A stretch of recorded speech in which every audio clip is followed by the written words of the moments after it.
ठीक है, तो ये तो बात हुई गुरुत्वाकर्षण नियम की।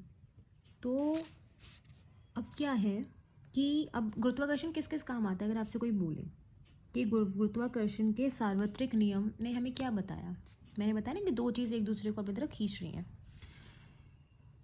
तो हमें जो, मान लीजिए हम जो है ये, हमें पृथ्वी पर ऐसे कौन सा बल है जो खड़े रखता है, अपने बांधे रखता है। ऐसा तो नहीं है कि हम हवा में उड़ते हैं, हम पृथ्वी पर खड़े रहते हैं ना। तो किस बल की वजह से? गुरुत्वाकर्षण बल की वजह से। पृथ्वी के चारों ओर, मान लीजिए ये आपकी पृथ्वी है, ये आपकी पृथ्वी है, इसके चारों ओर जो ये चंद्रमा है, हम सबको पता है चंद्रमा घूमता है ऐसे। तो ये क्यों ऐसा है कि ये ऐसे ही घूमता जा रहा है, ये दूर नहीं भाग रहा है ना भाई, घूम रहा है घूम रहा है घूम रहा है, उधर भी तो जा सकता है, इधर भी तो जा सकता है। एक ही गति से इसके चारों ओर घूमता रहता है, घूमता रहता है। क्यों? क्योंकि पृथ्वी इस पे गुरुत्वाकर्षण बल लगाती है, इसको खींचे रखती है अपनी तरफ। ठीक है। सूर्य है, सूर्य है, सूर्य के चारों तरफ ग्रह घूमते हैं, ये ऐसे घूमते रहते हैं। वो भी किस वजह से घूम पा रहे हैं, इधर क्यों नहीं भाग रहे? क्योंकि गुरुत्वाकर्षण बल लग रहा है इस पे। ठीक है। और इस तरीके से इसके इस्तेमाल आपसे पूछे जाते हैं कि बताइए गुरुत्वाकर्षण के सार्वत्रिक नियम की 3 यूज़फुलनेस बताइए कि कहाँ कहाँ आप उसको देखते हैं, इसका महत्व क्या है। तो आपको ये 3 पॉइंट याद होने चाहिए क्योंकि लिखने के लिए आते हैं। ठीक है। अब एक और है मुक्त पतन। अब नेक्स्ट आपका टॉपिक मुक्त पतन, कि मुक्त पतन क्या होता है। मुक्त पतन क्या होता है? बहुत ईजी है। मुक्त पतन मतलब कि, मुक्त मतलब फ्रीली, कोई भी ऑब्जेक्ट ऊपर से जब नीचे गिरता है उसे बोलते हैं मुक्त पतन। ऊपर से कोई भी ऑब्जेक्ट जब नीचे गिरता है उसको हम क्या बोलते हैं? मुक्त पतन। क्लियर है? ये देखिए यहाँ पे लिखा भी हुआ है, ये रहा आपका मुक्त पतन, पेज नंबर 145। किसी वस्तु का पृथ्वी के गुरुत्वीय बल के प्रभाव में पतन मतलब गिरना मुक्त पतन कहलाता है। क्योंकि पृथ्वी एक गुरुत्वाकर्षण बल लगाती है ना।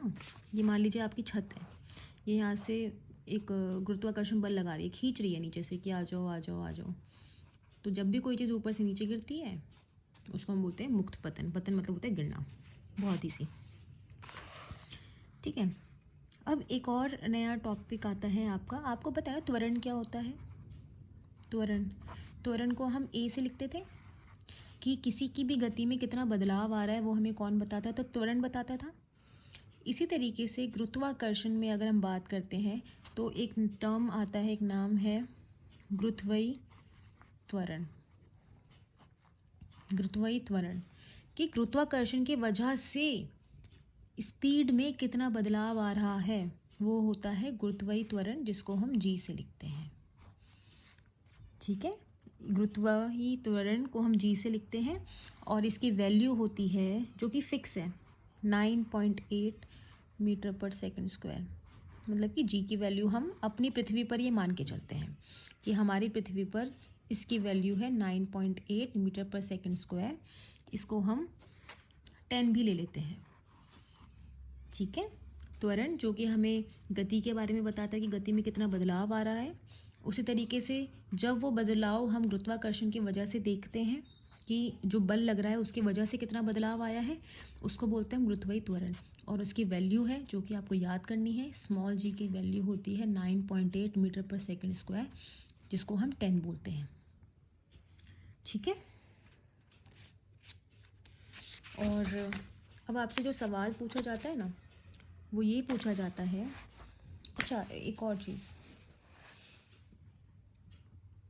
ये जो गुरुत्वाकर्षण त्वरण होता है ना, इसका एक फॉर्मूला भी होता है।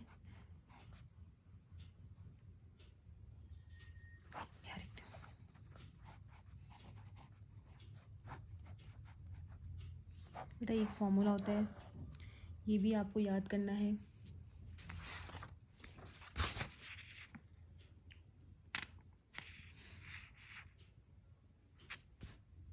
ठीक है।